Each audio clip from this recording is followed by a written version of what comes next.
afternoon. It's been such a long time. Today I'll be talking about F1 interview during after school has resumed. Now, this is a peculiar problem that some people have, in the sense that it's very possible that people have problems scheduling interview dates, and then the date they eventually get what is a date that is after the school has resumed, the school they are going for. For example, many schools in the United States resume in fall or sometimes spring. Okay, and then fall means August. Okay, resumption is in August, and spring means resumption is in January. It's possible that interview dates some people get because of scarcity of dates in Nigeria, maybe Ghana, in some other places. It's possible that the date they got is actually something beyond that date. For example, someone who is meant to resume in August and then you got an interview date for September. How do you handle that? That is what I'll be talking about today. That's what I'll be talking about today. So, of course, I'll be taking a lot of questions. I just want to connect here so that I can get to see some of your questions. All right, so let's just wait for a couple of minutes and then I'll be able to dive into it. All right, let me see, where is, and this is very, very important. I've seen a couple of people who fell into this kind of situation and then they were able to handle it in certain ways. So those are some of the things I want to be sharing, how you can actually undo it. Okay, I'm trying to quickly get, because I'll be answering questions. I just want to, it's easier to answer those questions on the system, on the computer. So that's what I'm trying to go to. All right, I'm having trouble with this guy here. Okay, I know what to do.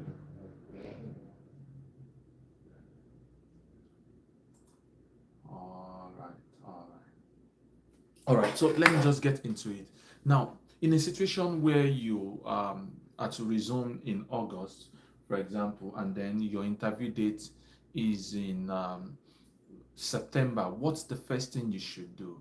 Like I always advise, the first thing you should always do is to notify your graduate coordinator. That's the first thing you want to do. Notify your graduate coordinator, let them know that there is a problem, there is a situation back at home, and then the situation is that it's difficult to find an interview date, and then of course you choose the date you find. So, and then you explain that the date you have found is, let's say, 2 weeks after resumption. Now, people resume late sometimes because of this, but you need to get the proper permission. Okay, so when you tell them, next thing you want to do is to ask for an extension if they can extend your own resumption date. Okay, and then not just extend only,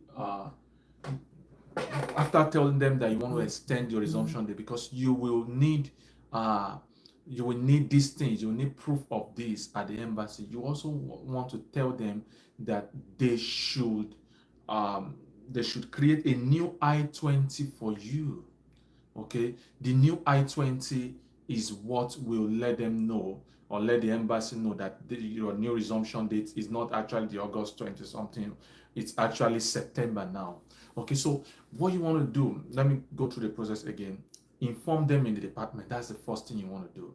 Let them know that you are having trouble getting an interview date that will help you to arrive on campus on time. Don't just assume that they think that they should know, because students face that problem in their countries. They don't know. Many of them don't know, in fact, because some people are already coming to the school. Some people don't even need visa to come to the school ordinarily. So don't assume that they should know that type of thing. It's very, very, very possible that they don't know. So let them know that you're having trouble finding a correct interview, the right interview date, and then what you want to do is to be able to get an authorization to resume late. Okay, now the authorization to resume late will definitely mean that you get a new I-20. Okay, you get a new I-20 stating that new date. Okay, because the reason why you need a new I-20 is this. Let's say you still carry the old I-20 which says, oh, your resumption is August 26th, for example, and then you say, okay, the school has given me the permission, maybe they wrote you a new letter and the likes, and then you go for your interview September 1st, and then the new letter they wrote you says, maybe you can resume September 10th. Let's just use that as an example. At the embassy, one of the things they want to know is when you are resuming. Okay, those are some of the factors they will consider to see, okay, is this person still meeting up with the deadline for resumption? They want to know that. They want to know that. So if your resumption on the I-20 is carrying August 26 and you are attending interview September 1st, then there's a conflict. The visa official may say, oh, you have missed the starting time. Okay, so you don't want to fall into that kind of situation where you will have to start, where you will have be at the mercy of these people. You don't want to fall into that kind of situation. It's very terrible. It's not what you actually want. It's not what you want. Okay, so you tell them that you also need a new I-20. I've seen people do it very. In fact, in my school, I know someone who did it too. She was going to resume late. She resumed in September. Okay, and then she had to get a new I-20 when she was doing that. She got an authorization to resume late, and then she got a new I-20. Now I'm saying this because in many places now, Africa most especially, Nigeria most especially, people are finding it difficult to get the right interview date which coincides with their resumption. I don't know presently what the situation is with the new website that they have launched. I don't know if that has helped the situation, but you don't want to fall into that situation where you won't be able to resume because your interview date is past the resumption date. What some people do is to defer the admission to the next semester, but if you can do this, that will really help you. Another reason why you want to do it is that at the point of entry, let's even say you've gotten the visa and then you still have resumption date of August 26th. At the point of entry, they're asking you, where are you going to? You tell them, oh, I'm going to resume my studies at so university, blah blah blah, and then they look at the date which you have and it's showing August 26th. There will be trouble already. Okay, there will be trouble already. So you want to show an I-20 that actually shows the new date that you've been asked to resume. That's very important. So it's very possible you can do it. You can do it. I've seen those who have done it before. If you have trouble getting an interview date that is before your resumption date, just ask your school. That's the first step you want to take, is ask your department if you can resume late, like 2 weeks. Tell them you have to do a visa interview in your country, and then it's very difficult. You could not find an interview date. Uh, I'll respond to this. Yes, we are doing fine in Florida. Thank you so much. Uh, Thank you, Mary Chris. Yes. We are staying safe in Florida. We are staying safe in Florida. Thank you so much. The hurricane affected some parts of Florida, but it didn't affect my side. Yeah, I mean, the last hurricane, we got a bit of it. The last tornado really affected here. So a lot of people are taking it very serious. Thank you so much, Mary Chris. All right, so you want to tell the admission, maybe the graduate admission, this graduate coordinator, that's always what we're saying. You want to explain the situation to the graduate coordinator, and that you will need to resume late. You will need to resume late. And of course, that lateness should not be between 2 weeks. Yeah, when it's going to 1 month, they may ask you to defer your admission to the next semester. That's a different thing entirely. But you want to be able to tell them that, hey, this is your interview date, this is when you'll be having the interview, and they will appreciate if they can allow you to resume late, and not just allow you, not just like send a letter or something. If a new I-20 can be generated for you, that will make your life very, very, very easy. And I've seen a lot of people do this before. I've seen those who have done before. And of course, when it comes to the option of the option of deferring the admission, I've seen those who have done it before too. Okay, I've seen those who have deferred their admission before. That is also very possible. That's very possible. In that state, you just want to be sure again that they are. If you have an assistantship, for example, you want to be sure they are holding your assistantship for you. You want to be sure that you will still get your assistantship when you resume. Okay, because for some schools, what they do is this: if they are if you have to defer the admission, they don't defer the what do you call it now? They don't defer uh, the funding with it. Okay, so they just say, okay, we are deferring the admission. If you can come and then you still have your fund, I mean, and you can fund yourself, yes. Okay, so when you are doing that, you want to be sure which option should you take. Should you ask for an extension or should you ask for a deferment? Okay, so now in some situations where it's difficult to get an extension, the only option you might have at that time or during such situation is just to defer. Okay, that might be the only option you will have in such a situation, just to defer the admission. Um, and of course, a whole lot of things come into place. Some schools will say, okay, we are deferring for you, but you have to submit, you pay another application fee the following year. Some schools do that, okay? And some schools will just say, oh, we defer it, even your funding, everything is intact. And then by the time you resume in the next semester, everything is still the same. And of course, that will help you to plan for your visa interview. You'll be able to, even though it will appear late for the old date, the new date, which is the new next semester, of course, you'll be able to have time to prepare and do all these things, and there won't be problem. Of course, they will generate a new I-20 for you, which will show the new start date, which is the next semester and all thing. But if you want to stay in that same session, that same semester rather, you want to stay there, let's say fall, you don't want to defer to spring, you want to stay in fall, and then you want to resume late, you have to make them know. Let them know. I've seen a lot of people, they're afraid of asking that. Let them know. In fact, I know in this new semester, this new fall 2024 that just started, I know someone who resumed late. He resumed like how many weeks late? I can't remember. He resumed in September.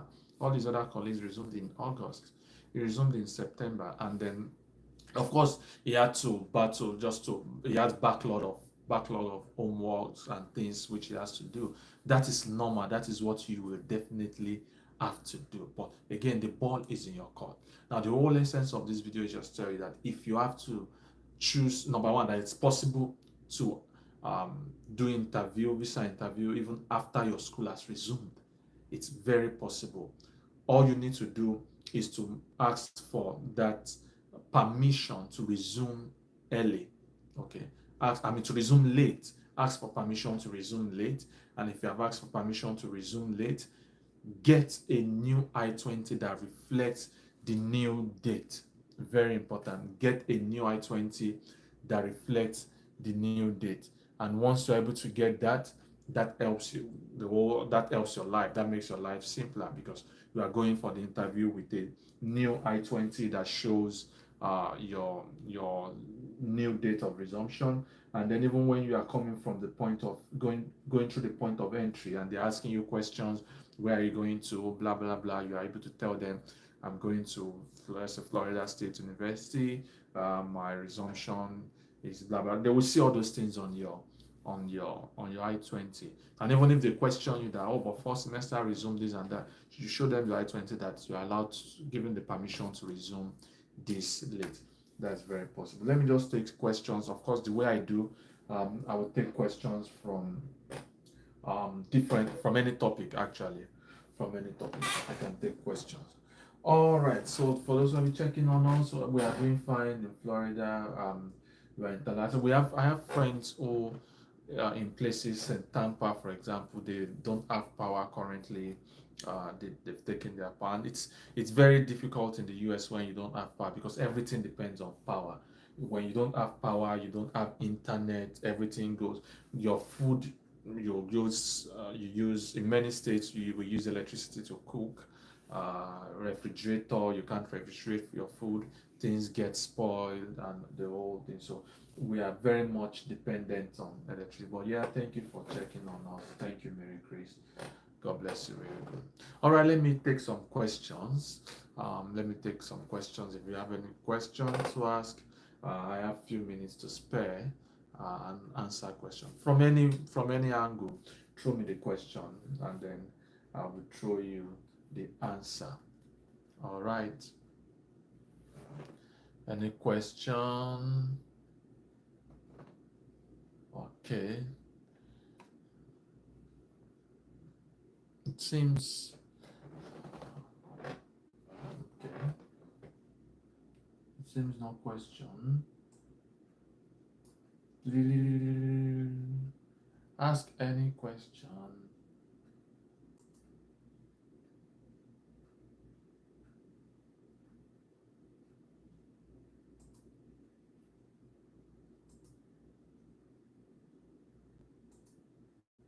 Any question? Any question? Okay, it seems no question today. All right, I think this will be a good place to stop. Then, if there are no questions, that's beautiful. Then this will be a good place to stop. Thank you for joining in. I really appreciate. God bless you. Very good. Oh, okay. Question. Okay. Bernard. Yeah. Good evening, Bernard. Bernard SN Kalu. All right. Good evening. Yeah. Okay. Let me wait. I think Bernard, if you're typing, I salute you. I greet you. Or maybe Bernard just want to greet me. I greet you too. I greet you, Bernard. I greet you, Bernard. Okay, yeah, Bernard, ask your question. Ask your question. Yeah, ask your question. Yeah.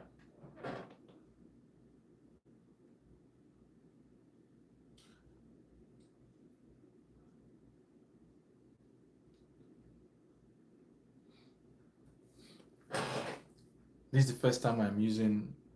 Is this the first time I'm using my phone for live stream? I can't remember, but it looks like it. It looks like it. Yeah, Bernard, I'm expecting your question.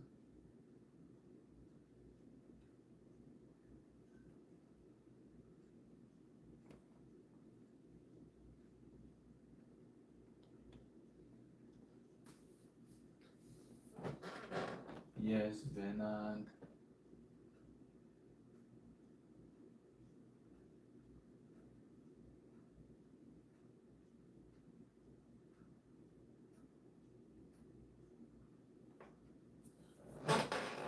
Okay, so you're saying what is the possibility of getting into a PhD program in neuroscience without any publication? Okay, and you are a medical doctor. Mm. Okay, so um, I mean, first thing first. Okay, you just graduated last year. All right, first thing first, Bernard. Um, it's possible to get into a PhD program without publication. That is very possible. That's a big possibility. Okay, it's very, very, very possible. There are people who are doing it. And it's not just in one field, it's possible in all fields to get into a PhD program without any publication. People have done it before. But of course, publication always help. Publication will always help if you have a publication because it's part of the things that they will consider to say, oh, this person is a good fit. This person um, profile is better than other profiles. Okay, so these are some of the things they will use to judge you. Um, it's possible. Now, number two, neuroscience. The neuroscience program in the US will fall under. It will depend on school which department it falls under. Okay, it depends on the school. So the basic question is possible of getting a period without any any publication. So you may not find a department that says, oh, Department of Neuroscience. The PhD program will be maybe neuroscience is part of the research.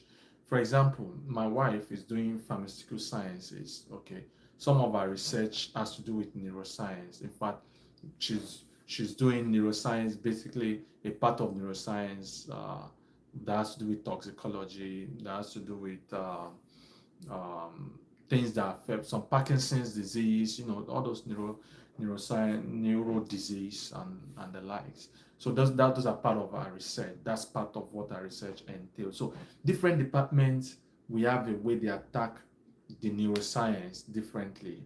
Okay, I know you will know more than me, but for example, you can say, oh, maybe public health, there may be a neuroscience part of it, public health. There may be a microbiology, a neuroscience part. There may be other medical fields. It may even be a school of medicine, and the part of the research will be neuroscience.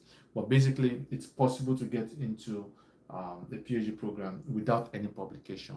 But of course, publication will make your profile stand out. That's one thing. Publication will make your profile stand out. It will make it look better. But it's not impossible to get into a PhD program without a publication.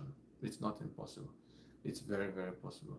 And possibility of moving with a spouse, that's very possible. So if you look at some of the videos which I've done before, you will see where I've mentioned how to move out. After this, you can check some videos I've done. I explain in detail how to move with your spouse. So what you just do is you will go on F1 visa, your spouse will go on F2 visa. Okay, and then your spouse will get her own I-20 or his or her own I-20 too. Children can even move too. Okay, so those who are immediate families, members of the main F1 holder, can move together with the person. You can go for the interview together. You have the option, or you go first and then the other person goes for his or her own interview later. That's very, very, very possible. But yes, you can move together. However, you must know that you need to prove that you can take care of yourself. Of course, that's first thing. Then you need to prove that you can take care of your spouse. Okay, and then the proof is with money. Banks, so different schools have different amounts they require you to have. Some will say, oh, you must have $4,000 for one person, $5,000, 6,000, depending on the school, $10,000 for one person. It depends, but yes, that's very, very, very possible. That's very, very possible. All right, all right. Thank you so much. I really appreciate it. Thank you, thank you, thank you. All right. Okay, I think this should be a good place to end the stream. I should see how this looks after the whole thing. All right. For those who are just joining, let me just recap all I've said about F1 visa interview after your school has resumed. In some cases, in some countries like Nigeria, where you can't find visa interview dates easily, it's possible that the dates you find or you found is after the school resumption. So what should you do? One option is to, of course, defer the admission to the next semester, but that comes with the risk of not having funding again, because some schools, once they defer for you, your funding will not follow the deferment. They will just defer only your admission, and then they will withdraw the funding if they have funding before. Some schools, you may be lucky, they defer everything together, and some schools will even ask you, if you have deferred the admission, you have to apply again. Okay, that's possible. Another option which I'm talking about, or which I've been talking about in the past 15-20 minutes, is the fact that you can decide to resume in that same semester, and then you write to your school and let them know that you will be coming late because your visa interview is on so date, which makes it impossible for you to resume when the school should resume. Then ask them for a permission to be able to come late, maybe like 2 weeks late. Ask for the permission. They grant it regularly. After you've gotten the permission to be able to come late, ask them to generate a new I-20 for you, because you need that at the embassy as proof that yes, this is actually the date in which you are resuming, new date which you are resuming, or that the school allowed you. And then at the point of entry, when they're asking you questions, why are you coming to the United States, blah, blah, blah, blah, blah, you'll be able to say all these things too. So these are some of the things that you actually need. These are some of the things you actually need. So it's possible to do that. Liaise with your school, your department to get the permission first, and from there you can link with the international office, and then you get a new I-20 that is showing a new date, allowing you to resume late. Okay, and then take that to the embassy. That's what you use. So it's very, very possible. I've seen those who have done it before. I know someone who resumed late even in this fall 2024, and then in the school he resumed late because of all this visa palaver in Nigeria now. And I know someone who resumed maybe last spring or something. She resumed late too at FSU. So people do it. It happens to a lot of people. They will understand too. But of course, if it's becoming maybe about more than 1 month, then there might be an issue. You might not get the permission to do that. But within that 1 month, 2 weeks, thereabout, a lot of schools do that for people. All right. This is a good time to stop. Thank you so much for joining in. For those checking on us, I've been receiving a lot of messages. I really appreciate it. God bless you. Really good. Take care. Have a great day.